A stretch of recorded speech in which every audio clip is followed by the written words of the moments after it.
I visited Emily Murphy Park with a couple of friends to complete the infamous fire assignment.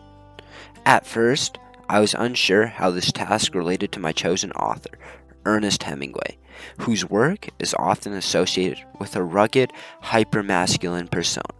I found myself struggling to connect the act of fire building with Hemingway's literary themes and my research assignment.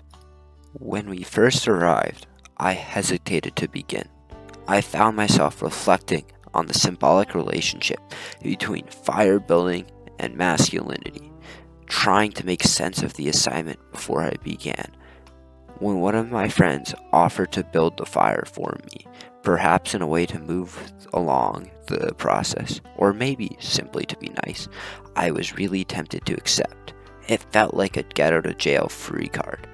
It was an easy way to complete the task without anyone knowing, but I refused. Something deeper compelled me to prove that I could do it myself, that it wasn't just about lighting a fire, but it was about asserting my capability and proving my independence. I went in feeling that building the fire would be easy, naively believing because I had built one before with my dad that it would be a walk in the park.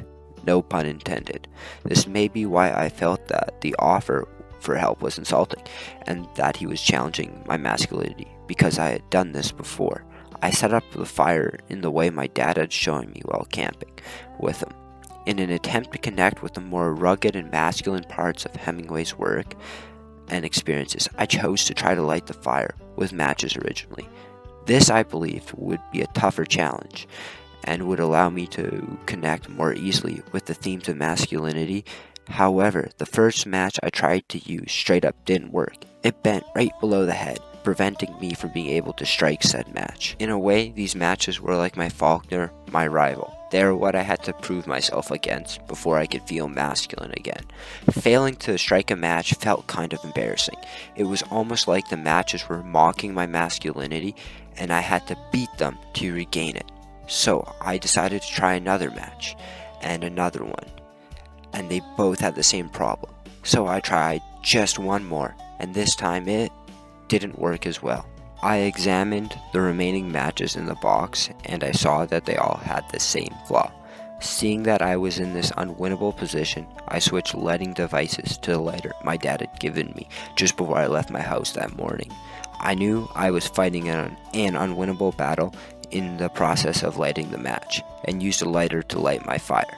This is the growth that Hemingway failed to have in his feud with Faulkner, being able to see a losing battle and move on, instead of seeing that he had nothing to gain in trying defective matches and using the lighter to light the fire. He continued to squabble with his peer all the way until his last published piece of writing.